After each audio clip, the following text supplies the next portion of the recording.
The employee cares the most about the intrinsic motivation associated with the actual participation. So it's enabling them to submit ideas, and then once again, enabling them with the ability to actually take those ideas somewhere is what they care about a lot more than the actual financial compensation.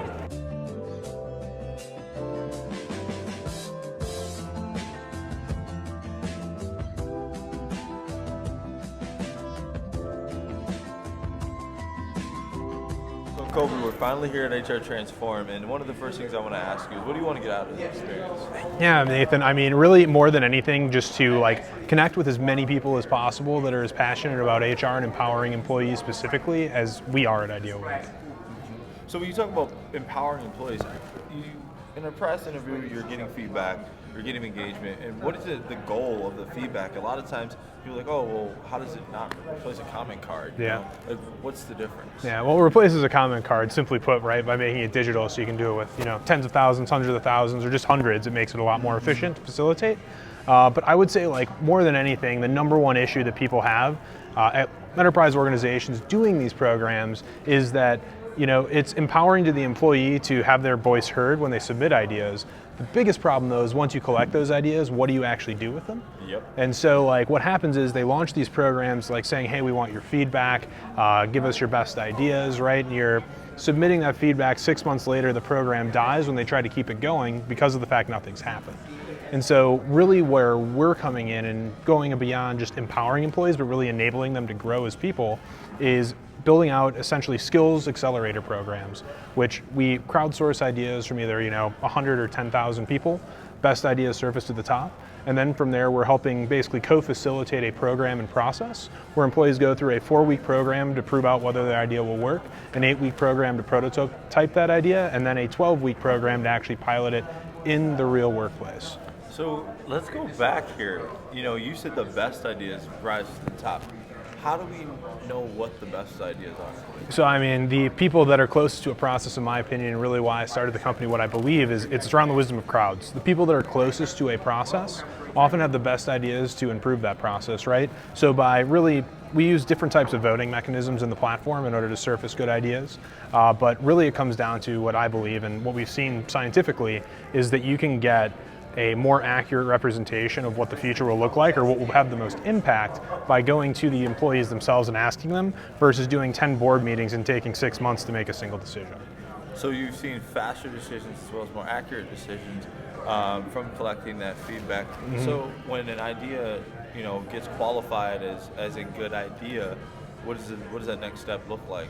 I mean, let's say I have an organization of 20,000 people, mm-hmm. Rolling that out, I'm assuming you use small test groups, or how have you seen people using it once they get the idea? It definitely depends on the company's goals, right? So some organizations, right, if you're a 70,000 person enterprise organization, what we do normally is we'll do a market test, so do a single region or a single location, and then spread out from there.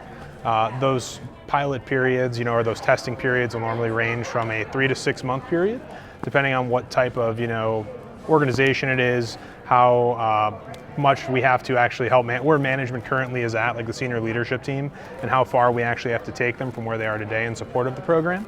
But overall, we start small and expand large. Sometimes we go straight to going large. We normally won't do a rollout more than 5,000 for the first launch, and then we'll start to consider doing the tranched launches. So, we've got the idea, we've started to implement, and you're building, kind of a movement, and a change management.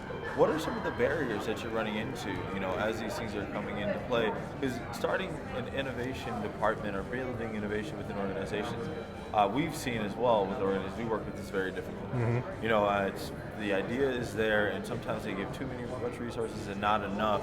What are some of the barriers you're running into as you build this startup? This is why we want to do this. Startup perspective, be honest. What are you seeing? More than anything, the organization gets in the way of itself in terms of the decision-making process. So you think you can take the concept of crowdsourcing these ideas, getting all these fresh perspectives, and then putting those fresh perspectives into your existing process for making decisions, and it just doesn't work.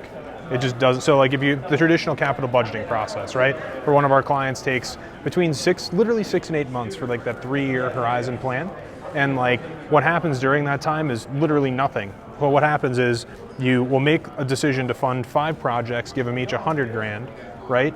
And from that, what comes out is 4 of the 5 projects don't actually produce what they're supposed to, and 1 does. Instead, what we're doing is completely flipping that process on its head and actually taking, instead of the 6 to 8 month decision time frame, in 2 to 3 weeks, we're doing initial funding for a project, but it's not in terms of dollars, it's in terms of people's time. So, right, the employee that submits the idea, if it's selected, has the ability then to test that idea over a quick sprint or 4-week period. So it's applying the concepts of Agile to the actual process of making decisions around projects.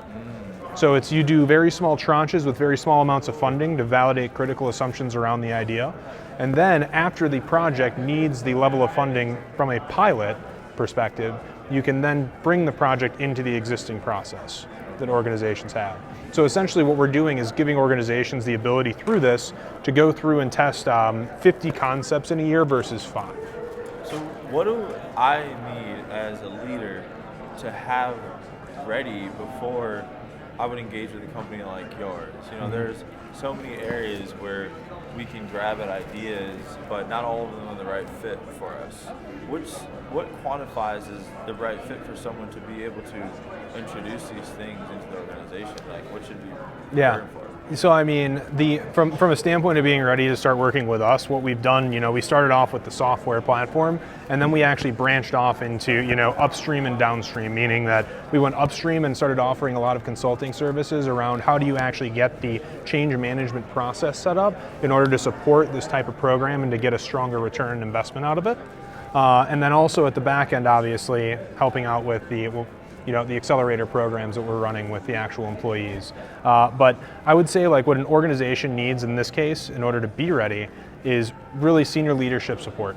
Like if you have that, we can actually work with you to like set up the best practice at the very front end of the process so you're getting out what you want. So really for companies to come to us, if they have the senior leadership buy-in and they have a small budget to start off with, we can make something happen. Absolutely. So now as we look at the HR landscape and the transformation of this culture and these accelerators, what is the next chapter? I mean, we built this innovation hub. Is it teaching like employees to build their own business in the company? Are they owning those ideas? Like, if I led the idea, is there opportunity for promotion? Do you see that being offered? Yeah. Or is it, hey, I gave this great idea, but I end up staying in my same job? Like, what have you seen in that area? So we're seeing things all over the board. So it really depends on the type of program you're running, right? And also what leadership is willing to allow. So if you're launching new products and services and you want to spin those up, right, you can actually give employees the ability to leave their job once they hit a certain milestone after that pilot and actually spin it off into like a holding company, like a wholly owned subsidiary of the actual organization that they're working for currently. In other cases, you can get a certain percentage of the overall cost savings if it's more continuous improvement focused or process improvement focused. And then other than that, you can just give out nominal rewards and prizes for it. What we found more than anything from 50 plus companies now that we've worked with, everything from 100 employee startups to 70,000 person enterprise, is that the employee cares the most about the intrinsic motivation associated with the actual participation. So it's enabling them to submit ideas and then once again, enabling them with the ability to actually take those ideas somewhere is what they care about a lot more than the actual financial compensation. That's funny that this one person keeps coming up in so many different areas, and it's Daniel Pink, because he talks about that in Drive, intrinsic versus extrinsic motivations, and he talks about it in his other books when he talks about the freelance workforce and the economy. He predicted a lot of shifts that are happening in the workforce, and it's really imperative that we look at those things and how do we have that level of foresight, and it's because he looked at the intrinsic motivators of people. And that's also what Workplace talked about in one of their interviews. You talk about behavioral analytics. You talk about also the genome palette and genetics. There's so many things that are all catered to individualization and customization. And you're doing that in the workforce through the peers, feedback with each other. And sometimes, more often than not, these aren't selfish goals that these employees have on the city. Like, they're things that are going to have an impact on their peers as well. It's not just, hey, I want something that works for me.